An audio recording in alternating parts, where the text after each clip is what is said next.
let's talk about our own spiritual holy habits. Let's be really honest and vulnerable. I was in this visiting a ward, the young women's leader, we were like in a little small group counseling together. She's like, yeah, I've really been struggling with my morning prayers this week. And the young woman said, yeah, me too. Like there was such vulnerability. And then the young woman's leader said, so this is my plan. This is what I'm going to do to really focus on that time with God before I start my day. And the young woman said, yeah, me too. Like really connecting with them and being able to share with them what is working and what isn't working, and that you're figuring it out too. Or maybe saying, well, yeah, last week when I was listening to the prophet's address, re-listening to that conference talk, my mind was blown. I missed this the first time I heard his talk. And right, we're just modeling for them. We're on this journey too. And I think it's really strengthening and connecting for them.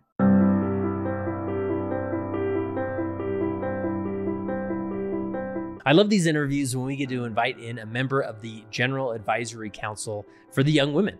I've had the opportunity to do this before, and I just love their insight, their perspective. They come to these general callings with a wealth of knowledge and experience. And Scharman Grimmer is who we have in the studio today to talk about young women and being a young women's leader. How do we mentor young women's or even youth in general? And by the way, this is an episode that isn't just for young women's leaders. It's for young men's leaders as well, and really parents of the young teenagers that we have in our lives.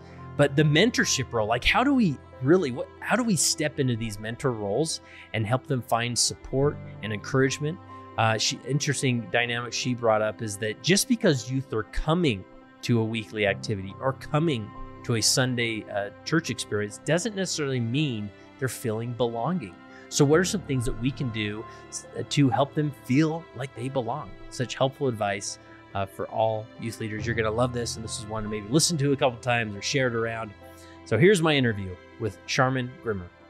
All right, welcome back to the Leading Saints podcast. Today, I'm welcoming Scharman Grimmer. How are you? I'm so good today. Good. Now, you are a member, let me see if I can get this right, a member of the Young Women's Advisory Council.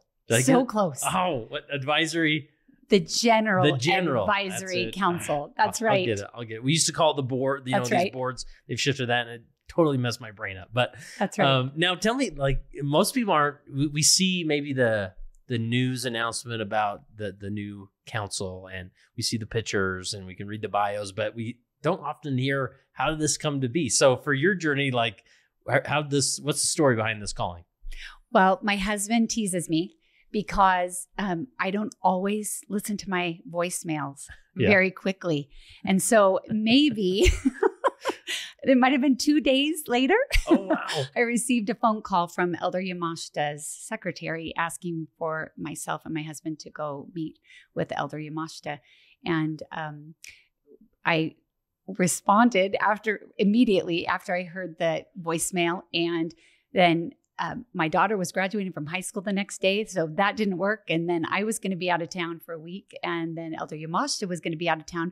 So for 2 weeks, I was wondering, what is this about? Wow, it was a long 2 weeks. It was. Interesting. And so they called your phone. So were you feeling like this was a calling for you then? Or my mother kept saying, Scharman, this isn't for you. This is for Matt. And I said, Mom, why did they call my cell phone? Yeah, nice. Why did they say you and your husband? Mm-hmm. I think they would have called Matt. Yeah. And any idea how your name got on a list that ended up with you on the council? Or? You know, that is interesting, actually. Information and knowledge precedes inspiration, right? And so you often wonder, well, how? And sometimes the people aren't known, but they're known by the church, and the church gives a list, right, of individuals who are worthy and willing and able.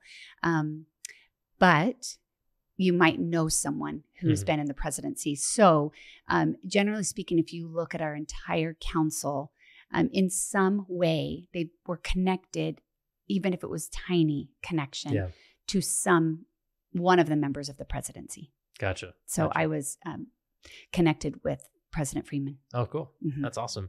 Now, what does the calling entail? I don't think a lot of people understand, like the week to week or month to month. I mean, what is it you're doing? we have council meetings, right? And at the beginning, we had an in-person council meeting every single week. And then as we got more established and we were learning what we were doing, then we moved to 1 week in person, the next week virtual. And the virtual ones, sometimes the presidency is traveling and they can't join us. And so as a council, we will be discussing different topics and kind of have our agenda set forth. But additionally to the council meetings, we also sit on working groups. And so each of us is assigned to different working groups. And I knew the church was true when I saw the ginormous spreadsheet with all the council members and all the assignments. And as I slid my fingers to see that I was assigned to the Life Help working groups, which means I sit on 6 different working groups in the Life Help area, mainly mental, emotional health, addiction, recovery, anti-abuse, those types of working groups where we are asked to be a trusted voice. When Elder Yamashita was meeting with myself and my husband, he counseled me to be a trusted voice, and that sometimes that would be in the role of a young women's council member, and sometimes it would just be as a woman in the church, and to use my gifts and the Spirit to contribute. And it has been such a beautiful learning experience. It has been incredible to watch employees who have covenanted or consecrated their professional lives to building up God's kingdom, and then also intermixed with those who are called. That's been fascinating and very humbling and an honor to watch. Wow. And now you have some strong educational background when it comes to life help stuff. Maybe explain that for us. I feel very blessed to professionally and personally have had the opportunity to support, guide, teach people in mental health arena. I have a master's degree in child and teen development. So I have been a child teen development specialist for decades, and specifically right now work with parents professionally who are trying to problem solve maybe different things in their parenting or concerns that they have for their children or teenagers or family dynamics. And I like to say I help them find holy, healthy habits as a family, as parents, as they're trying to guide and raise their children. Yeah. So working with the life help dynamic of the church, I mean, you're contributing, reviewing resources that church is putting out around some of these tough concepts, right? That's right. That we face in mortality. That's right. That's cool. Awesome. Listening to incredible research that is done, learning, and then being able to help take that information and apply it, whether it's in the youth programs or just in the church at large. Yeah. Awesome. Now, I imagine this wasn't your first go at the young women's world, right? In the church.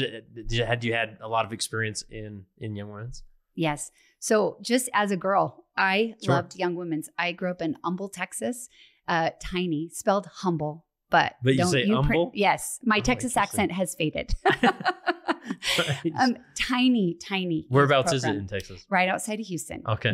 Northeast of Houston. Wow. Right in the Kingwood area. And so tiny youth program, and the youth program was a lifeline for me. My friends, we were small but mighty, and early morning seminary at 5:45, because that's how early we had to do it in order to make it to high school in time, because we went to many different high schools. But Young Women's was a special place. Girls Camp, Personal Progress. I really loved it and watched my mom for the majority of my life be in Young Women's, leading ward level, stake level, and just learning and watching her. So that's cool. When my husband and I went to Syracuse, New York, we graduated from BYU and headed out to Syracuse, New York for law school and for my graduate work, I was called to be the young women's counselor. And I was in my the young women's president. And I was in my early 20s. So Wow. I felt like I was just barely older You're just than one of they them. were. Yes. It was such a beautiful learning experience Wow. for me. And these girls were resilient, and it was inner city, and came from incredible families who had lots of challenges. And I learned and grew with them. I grew up with them, Yeah. really, in that first experience. Yeah. And then throughout my time, I've had other opportunities to be counselor and advisors in young women's presidencies. Yeah. What do you remember from those early years as in your 20s, like walking into that calling? I mean, where did you begin, or do any memories come back? at that approach? Overwhelmed. Yeah. We were a tiny branch that then we got moved into a ward. Uh-huh. A lot of driving. My husband and I, gratefully, we both had cars, and my husband would drive one loop and I would drive the other loop to pick up these youth to get really? them, whether it was to seminary, because I then taught seminary Uh-huh. right after young Early women's. morning? Yes. Uh-huh. Yes. And so a lot of mentoring. I think that that's where my passion came, from mentoring the youth, trying to see them, understand where they're at, and meet them there. Really has always been a passion of mine. And I've tried to incorporate that into my leadership. If they do not feel loved, Yeah. then they don't want to be there. If they do not feel like they belong, then they don't want to participate. Yeah. Mm. And I mean, just over those years of refining that mentoring approach, because I feel some people, they want to be that strong mentor, but sometimes they don't know where to start or how to do that. So what advice would you give to a young women's leader, a youth leader, on actually becoming a mentor, not just some, figurehead that's the adult in the room? That's right. President Freeman has been a beautiful teacher to us on the council. And as we're going out and doing trainings worldwide, she has really helped us to take examples from the scriptures. So can I share a couple of my favorites with you? One is from Acts 8, and it's Philip and the eunuch. And it's when Philip is told by the Spirit, you need to go. And he did. As the mentor, he followed the Spirit, really not knowing where he was going. And maybe he could have questioned, but he went down to the desert and followed that spiritual guiding. And the Spirit said, go near unto him. He saw a eunuch sitting there. And the Spirit said, go near. So he did. And then the Spirit said, guide him. And what was he doing? He was sitting there trying to read Isaiah. Isaiah. And what could Philip have wanted to do? Oh, let's back up a little bit. Let's go to the Book of Mormon. That's a little easier to understand. We might skip the Isaiah chapters there, but let's go there. That's easier to understand. But he didn't. He said, you want to read Isaiah? You want to study Isaiah? Let's do it. So he met him where he was. He didn't correct him. He just said, if this is what you're interested in, I'm here for it. Let's do this. And then when he did that, he started preaching. It says preaching Jesus. But I like to say preaching can sound, I understand what the meaning is, but it can sound preachy, like we're preaching. Yeah. Like lecturing. Yeah. Right? He just spoke of Jesus. He talked of Jesus. What a beautiful model for us. And he said, okay, let's do this. Let me talk to you about Jesus. Let me explain the context, what this means. And then he didn't just leave it there. It then says in verses 36 through 38, he led him into baptism. He led him to a covenant relationship. So beautiful. Yeah. So many pieces that we can take and apply right now to mentor. And then if you flip a little bit backwards to Acts 3, this is one of my favorite scriptures, stories, when Peter and John are walking to the temple and they see a man in need. sitting on the steps, right? And I like to just make this general, just someone in need sitting on the steps. And first, what did they do? It says Peter fastened his eyes on that individual. He saw him. He looked at him. He tried to know who he was, right? And then he took him by the hand. So that shows familiarity, right? And then he lifted him up. What does that look like for us? How are we lifting our youth or lifting anyone we're trying to mentor? And it says when he took him by the hand and lifted him up, he received strength and he jumped up and previously hadn't been able to walk. So he jumped up, received that strength. And it said that Peter and John then walked with him into the temple. And on so many levels, how beautiful is that? I would say from the years that I was in Syracuse, New York, to Austin, Texas, to Alpine, Utah, the Young Women's Program has grown for me in understanding how better to lead youth to covenant relationship, right? And so what is the focus right now of the young women and the young men general programs? It is to build on Christ, a foundation of Jesus Christ. It is to gather to Christ.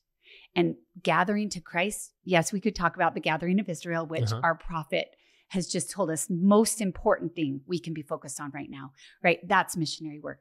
But the most important missionary work that needs to happen in our wards and branches is with our youth, to gather them to Jesus Christ. And that looks like activities, right? Yeah.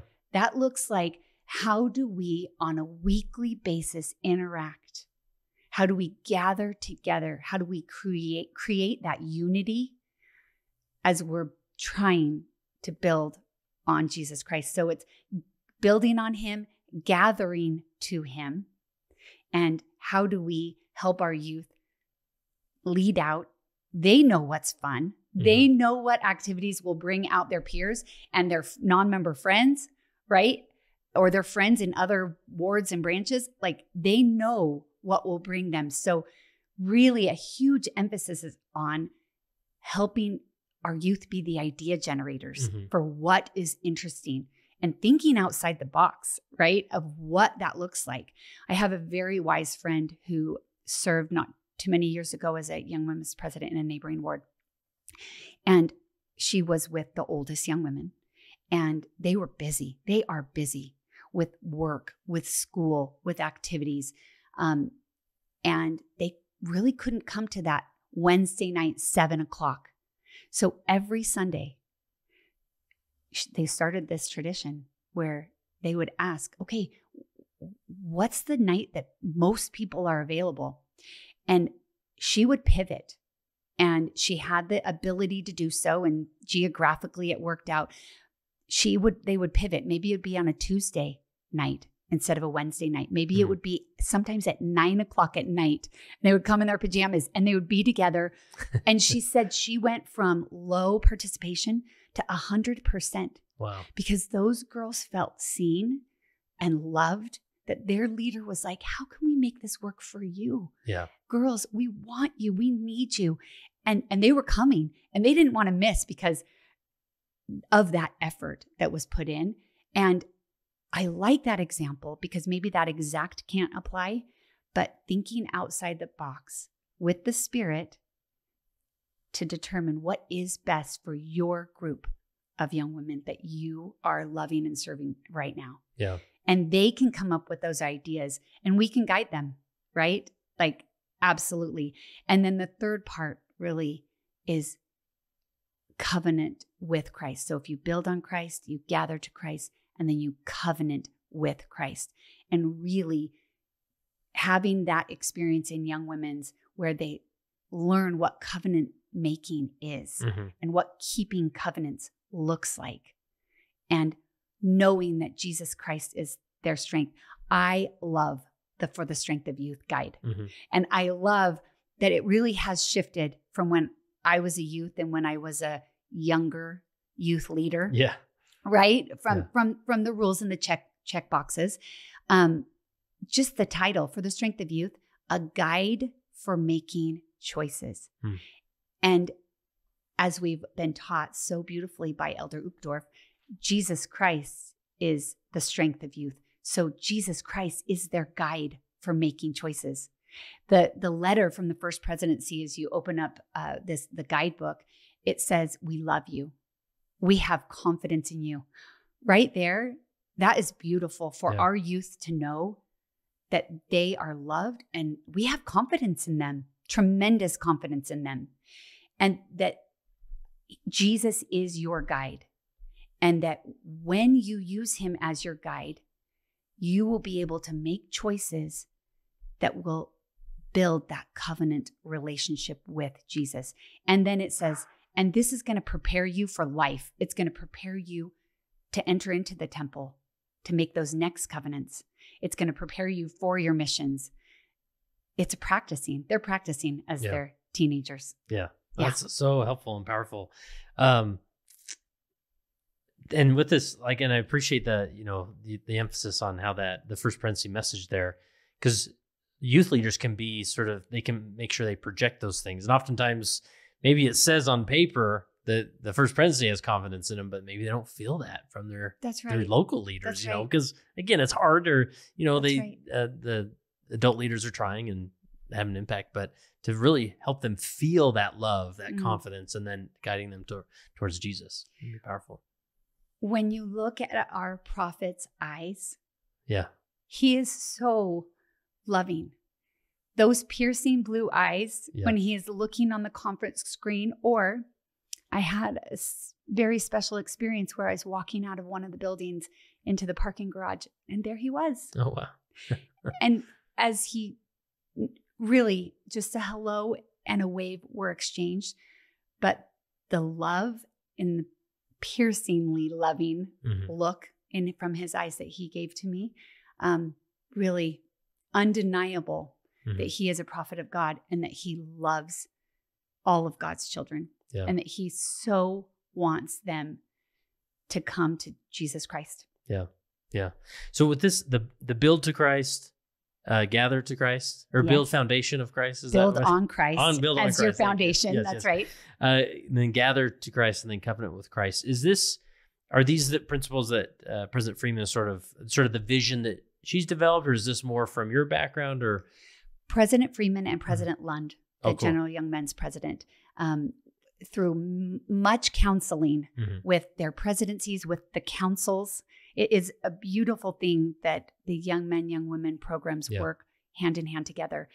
Sometimes when we walk in for a meeting, there's the young men's council and presidency, and we are all together counseling and really studying and working hard. And these pieces are the foundation of the training that both the young men and the young women's organizations are teaching to the new stake presidencies, and the new young men and young women stake presidencies.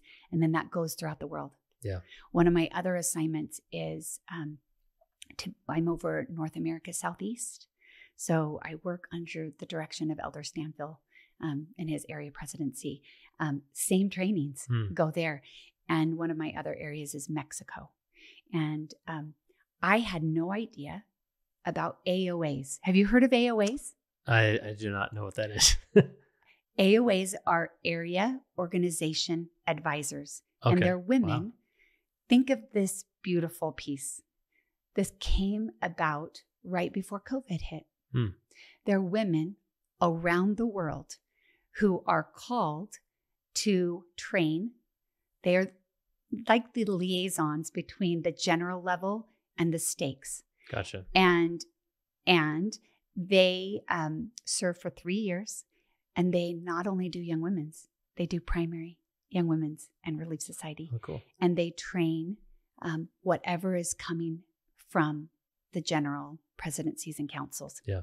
And it's beautiful. And then they go out and minister to their state leaders, and their stake leaders or area leaders are ministering to their wards and branches. That's cool. It's really special. That's awesome. You mentioned this dynamic of working with the Young Men's General Advisory Board. Council. It just comes out, General Advisory Council. And like, because, obviously now in wards, there's no Young Men's presidency, but it's the bishopric that maybe that the Young Women's presidency is working with.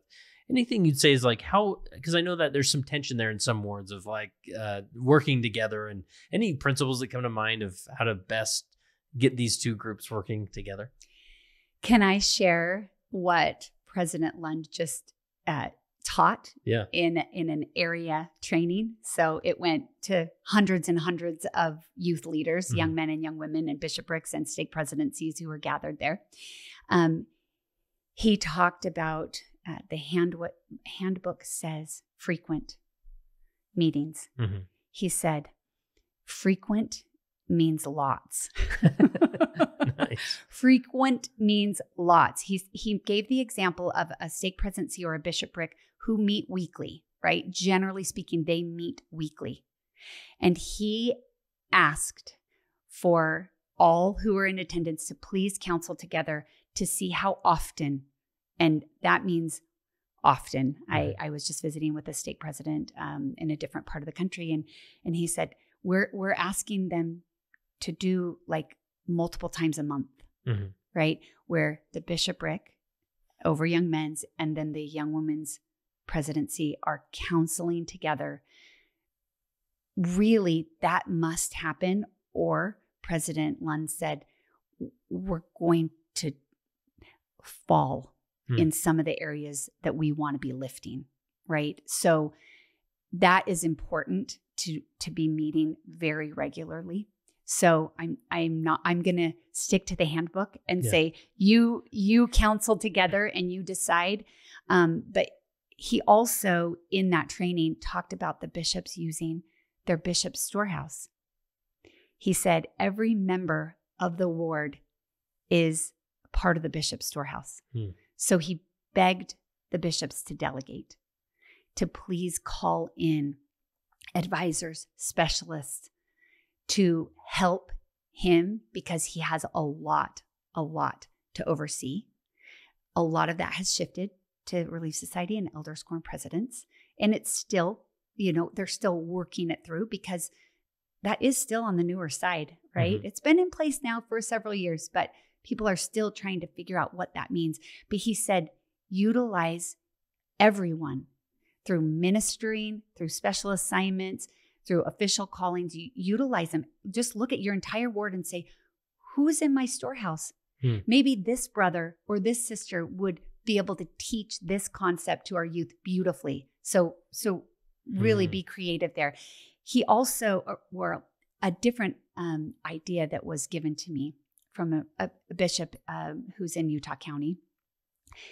He has called his empty nesters to literally be ministers and mentors to young men and young women. Oh, that's cool.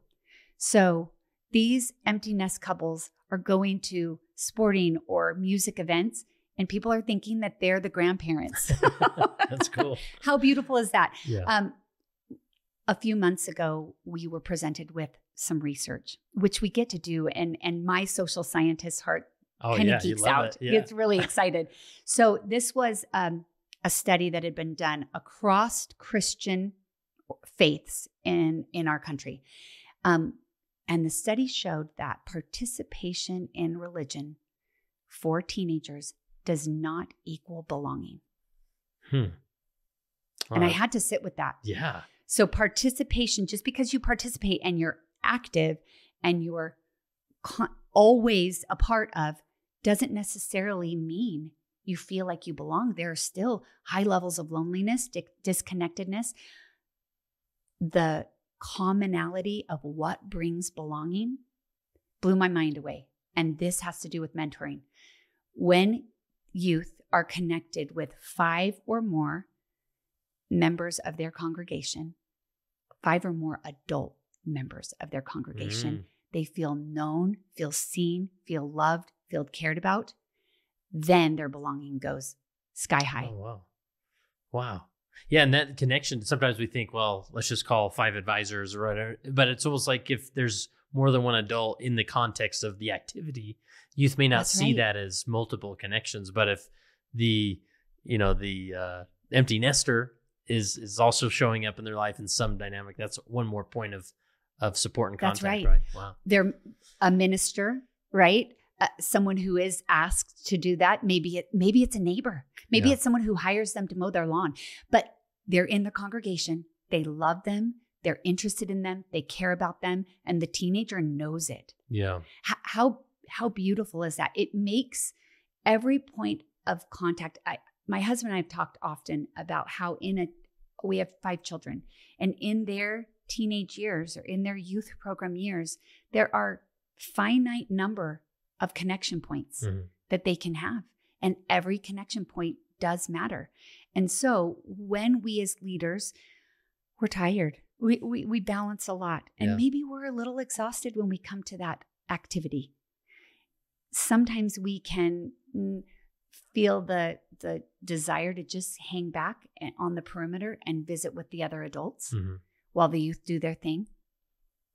Really, that is a missed opportunity. If we can enter in, go find that youth who's sitting by himself, go ask that youth about her test or her game or how her new job is going.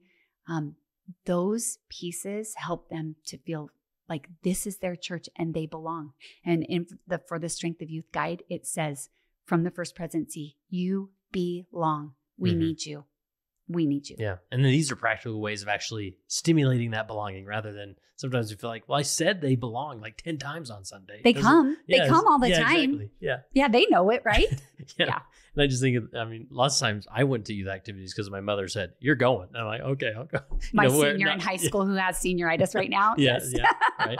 And again, that's fine. But again, we want to stimulate this belonging, right? That's right. There's been this emphasis on youth led, right? And I've talked to other advisory council members about that. But because this is one thing I get emails about, and people, I hear people struggle with youth leaders of like, oh, how do we make this youth led and what's too much? And again, there's a balance there. Any advice or perspective you give on those that maybe struggle with that? We talk a lot about this. The youth are the idea generators. And in the Children and Youth Guidebook for Parents and Leaders, it has a beautiful spread, both for young women and young men. And it highlights what our role is. We are the support team. So if this young women's presidency, the youth class presidency, comes up with this fantastic idea to make vision boards, right? They're so excited about this beginning of the year. And, they're 13 or 14-year-olds. They're so excited. And then they've come up with the idea and they think that their peers are really going to be excited about this. So then what are the adults in this planning meeting? What can they do to be the support team? They're like, oh, I'm really good at going to Hobby Lobby, or I'm really good at saving magazines. I've got you. I'm going to bring my box of magazines and I'll ask Sister So-and-so to bring her box of magazines, and I'll bring the poster board from Hobby Lobby and I'll bring the glue. So we've got it all there. How do you want it set up? Right? How should we do it at someone's house? Should we do it at the church? Should we do it in the nursery room where it's a little bit messy? What cleaning supplies? Okay, what do we need? How do you want it set up? All right. And then maybe you say, oh, you're going to be coming from soccer practice. So I know it's really hard to get there by 7, but don't you worry. We're going to have this set up. You just draw a little diagram of how you want it set up, and we'll have it set up. So when you come in, you can lead the activity. You can tell the girls what your idea is and what the goal is of the activity. And then you can kick it off, right? And we're there to help. Oh, the activity's over and you have a math test the next day. So you guys leave. We'll clean up for you, right? We're the support team. This is not a sink or swim program.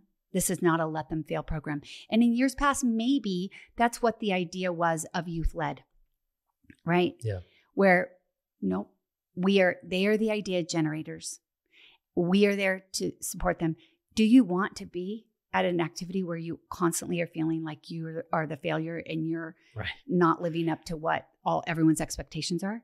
No, you want to be there when you feel like, I can do this. Like this is scaffolding, right? Mm-hmm. We are preparing them and we are mentoring them through this process.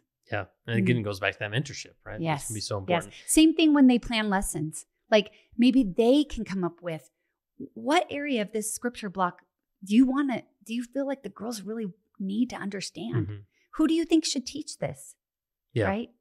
Yeah.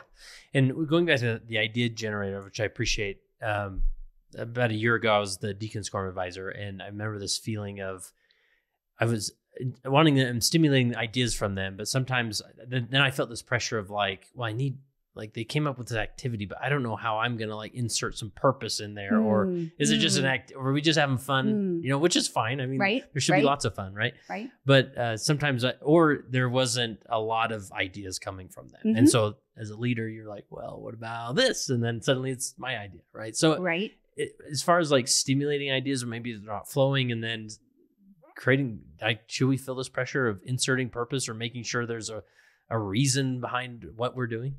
Such a great question. I was an EFY counselor decades and decades ago. Uh-huh. One of my favorite takeaways from those years was that we can feel the Spirit while we're having an awesome, loud time, right? Playing games and cheering. You can feel the Spirit, and we don't have to just feel the Spirit when we're being reverent and sitting still on a pew in church. And so sometimes that activity, the purpose is to be together, to feel the unity, and then point out what they're feeling and how good it feels to be together and to have fun and to laugh. So sometimes that is like the core purpose. That helps them to want to gather, right, to Christ. But this For the Strength of Youth guide, we are encouraging leaders, and that means leaders, adult leaders and youth leaders. So the adults can lead the way in the different sections of this book. Maybe you get together at a leadership breakfast for your youth. And maybe as they're eating delicious crepes, because we feed the youth, right? Like That's right. They love that. Maybe you go through every section of the book, and the whole purpose of your leadership breakfast together is brainstorming with each section of the book. What are some ideas that could help? Jesus Christ will help you. What are some ideas for activities that would help get that point across? What are some ideas for love thy neighbor, or ideas for how to take care of your body, or ideas for fellowshipping, friendshipping others? Just following along in these 6 like sections or chapters of the For the Strength of Youth guide, and brainstorm. Adults can be an active part of that brainstorming process. Adults understand the timing of things and the budget of things, the budget's always a big thing. Right. But I think that brainstorming process, once the creative juices start flowing, and I think it is fun in my experience to do that separate from a class presidency or a quorum presidency meeting, when like you've got to get it done. Like you have 15 minutes left in this meeting. You got to have brainstormed an activity together, right? So kind of giving that overview, but like, let's go to our list of like the brainstormed ideas that we had that we thought would sound really fun. Yeah. Or my sons are both in their pre-quorum together, and my husband's in there with them. And a couple weeks ago, they took the first part of the class on Sunday when they're supposed to counsel together. Yeah. What did they counsel about? They counseled about activities, and they had the idea of service. That's what they were feeling like as a quorum they really needed to focus on. So they counseled together with the whole quorum, and they brainstormed activities, and then that quorum leadership group can then take it and go implement it. And the boys are more excited about that. Yeah, I appreciate hearing those stories of taking time in core meeting. Sometimes we're too rigid on like, well, it's sort of just another Sunday school class. Let's get to the lesson. Right. When in reality, let's take a few minutes and counsel together. Right. That can be every once in a while. That can be the counsel. Right. if we're doing that every week and then actually planning that week's activity in that time, Right. I don't think that that's what that's not ideal. Hey, Right. it happens, but maybe not ideal. Right. Yeah, that's really good. Anything else any other principle we haven't covered as far as youth mentoring that you want to make sure we cover?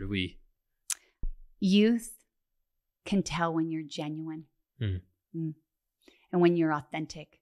And one thing I like to talk about with leaders is let's talk about our own spiritual holy habits that we're in. Like, let's be really honest and vulnerable about, I was in this visiting a ward on Sunday and this week, and the young women's leader, we were like in a little small group counseling together. She's like, yeah, I've really been struggling with my morning prayers this week. And the young woman said, yeah, me too. Like, there was such vulnerability. And then the young woman's leader said, so this is my plan. This is what I'm going to do to really focus on that time with God before I start my day. And the young woman said, yeah, me too. Like, really connecting with them and being able to share with them what is working and what isn't working, and that you're figuring it out too. Or maybe saying, well, yeah, last week when I was listening to the prophet's address, re-listening to that conference talk, my mind was blown. I missed this the first time I heard his talk. And we're just modeling for them that we're on this journey too. And I think it's really strengthening and connecting for them. Yeah. Because there is that pressure that youth leaders feel of setting the strong example, right? Like, I can't mention my mission enough and how you should really consider going on a mission. Or, there's this feeling that we don't want to get vulnerable because we want to make sure they get a clear, strong example. And so any other advice you'd have on like being real and vulnerable? Like, what are some best practices to do that so that they don't get a fake image of just for the sake of having a strong example in the room? Right. I think we have to really be prayerful and follow the Spirit on this. I'm not saying disclose. Like, we don't disclose our laundry list of of sins, right? Yeah. We don't. But we want to be real.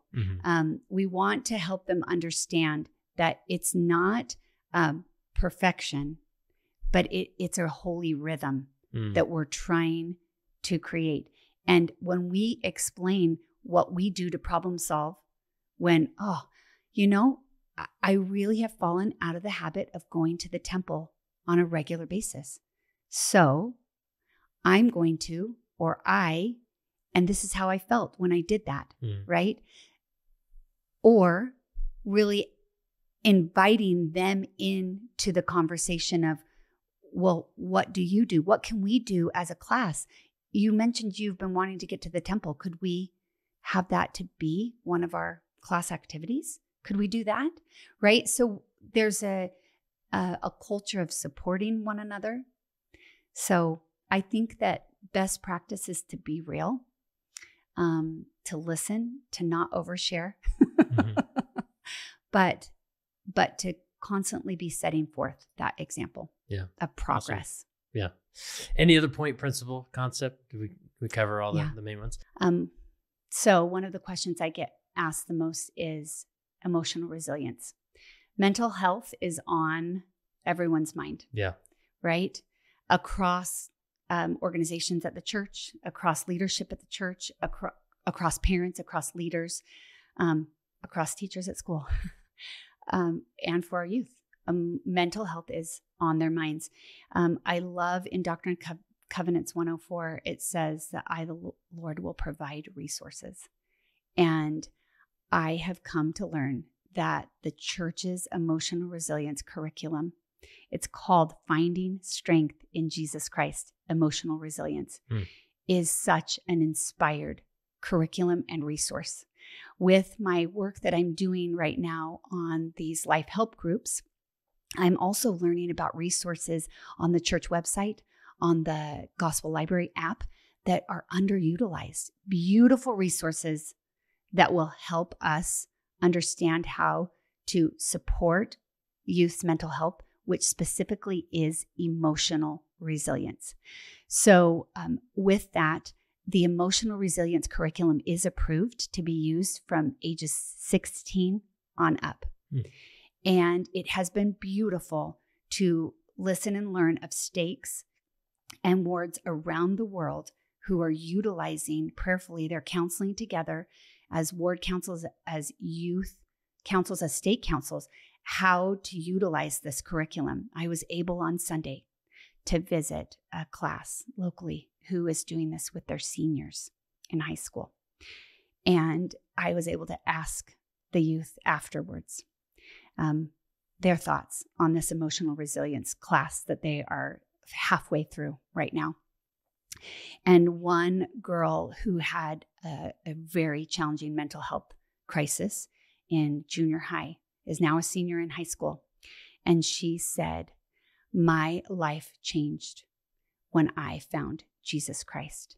And she talked about how mental health skills are over here and Jesus on one end of the spectrum, and then Jesus Christ is on the other end of the spectrum. And she knew the gospel of Jesus Christ. She knew the principles, but combining the skills of mental health with the gospel of Jesus Christ, eternal truths, has given her so much power.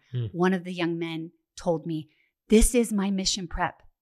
I am going to be more prepared for my mission because of participating in this curriculum and learning these foundational skills for his mental health." Another girl said, "I understand the gospel of Jesus Christ better, and I can apply the gospel of Jesus Christ better because I'm getting the skills from this emotional resilience class." I talked with the facilitators afterwards, and they said, "You want to increase activity of your youth? Offer this course." 5 of the class of 13 were not regularly, actively participating in Young Men or Young Women's. 100% attendance now. Wow. 100% attendance, because they feel united and they feel like their needs are being met. And these are youth, some diagnosed with mental health challenges, some undiagnosed. We all have mental health. All of us, yep. Right? It's part of our mortal experience. But when we have those principles to understand what is normal, Elder Holland teaches us about it. What is normal sadness and what has crossed the line into really some clinical depression? What's the difference? When do I get help? Where do I go for help? And how can Jesus Christ support me in all of that? That's power. Yeah. That is power. And this is going to help our youth transition to college, to missions, to jobs, to their adult lives with a stronger emotional resilience. I'm working on a professional project called Bounce Back Better. It's just focusing on getting youth skills, like bite-sized skills, and helping their parents to support learning those skills. Right? That's great. That's power. And then these youth can go and be who God needs and wants them to be. And they can find true resilience and joy in the hards of life. Now, is this course in the self-reliance library type of? It is. Right? It's under the welfare and self-reliance arm of the church. Gotcha. Right? And brilliant professionals wrote this curriculum and family services. So important. This has been vetted by incredible professionals as well as spiritual leaders. Yeah. It's incredible. And so the youth 16 and up can participate in this along with adults, or would you recommend there's a special youth class? Separate. Okay, separate. Adults do their own thing. Gotcha. Adults, you go do your own thing. Yeah. As I talked with the facilitators, there are a few like examples or videos that pertain more to adults. Yeah. Right. And so you don't need to watch those, or you can reword a question or two, right, to be more applicable to the youth. But the principles, they said, don't skip a principle. They thought maybe they could kind of condense. They said, don't do it. Interesting. Yeah. Great advice. So I asked this to President Freeman when I interviewed her a few years ago that give me your best girls camp hacks. What any general guidance or ideas or thoughts on girls camp? I love girls camp. I love it. You need to have that strong YCL, the youth camp leader. You need to have a good, strong YCL group, and you want to utilize those youth leaders. The girls, the younger girls, want to hear from them. They want to see them. They are the great idea generators. I was just sitting in, had the privilege of sitting in a young women's camp planning meeting with a ward. And the camp director came in, and it was the oldest girls, right? The youth camp leaders. And she had ideas, right? She had 3 different places that they could go for their camp. And she gave them time to talk about the pros and cons. And she had listed some of the things that you could do in each place, right? And she thought that they would choose the location that would be closer because it was less drive time. Nope, they didn't. They chose one that was further drive time, but it had the best hikes, and it didn't have Wi-Fi. Nice. That's always helpful. Right? Yeah. And so they came up with the ideas. Another best hack would be to have your youth leaders help you choose a spiritual, scriptural theme and base that camp on that theme.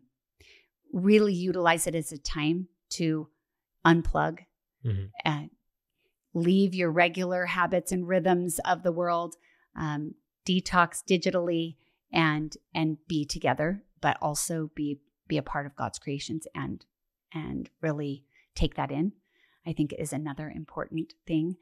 I also love mixed age groups. I really love the beautiful interaction between older girls and younger girls and the friendships that are formed. And my goodness, those younger girls are so excited to spend time with the older girls. And I really like to lean into that. Yeah. No. Yeah. And food. You got to have the best food. Yeah. Yeah. When I was a young women's president in New York State really regulated that. So we had to go to camps that had cooks. Oh yeah. It was rough. It was rough. Yes. They would always SOS. Tell the bishop to bring on Bishop's night. Tell him to bring more food. We're starving. Interesting. So in this role, do you have opportunity to go to girls camp at different places, or is that something you still get to experience that? Yes. Oh, that's cool. Super exciting. That's We awesome. get invited, and if it works out with scheduling and gets approved, they have to have their stake president ask their area authority, and then yeah, that's great. Yeah. So I'm excited for that. And then most weekends, are you trying to visit, or are you asked to visit different young women's places, classes and whatnot? We are. Nice. We're asked to prayerfully consider that. That's cool. Sometimes there are area assignments from our area presidency that we served under, who kind of assigns us out. But generally speaking, we're local to where we live. Yeah. Right. Yeah. And is there anything else like questions you're hearing more often than others that you find yourself responding to? Anything like that would be interesting, maybe sharing? I think we've hit on a lot of them. I think the questions of how to counsel together with the young men's leaders really, really is one of the ones I hear the most, and how to do that. And the other question I hear a lot is, what is the balance between leaders sharing and girls sharing in class? Some stakes are like telling the leaders, please don't say anything. It's just only girls. And I think there's a sweet balance, because those leaders have been called and they have a stewardship to love and to testify to those girls of their testimony of the Savior Jesus Christ. And we want them to have time and opportunity to do that. I love to say, let's keep it at 80-20. Let's have the girls talking 80% of the time. And when moved upon by the Spirit, the adults can testify and share. But let's really build a class environment where the girls are teaching and sharing with each other. And if you do that, they will share. That's great.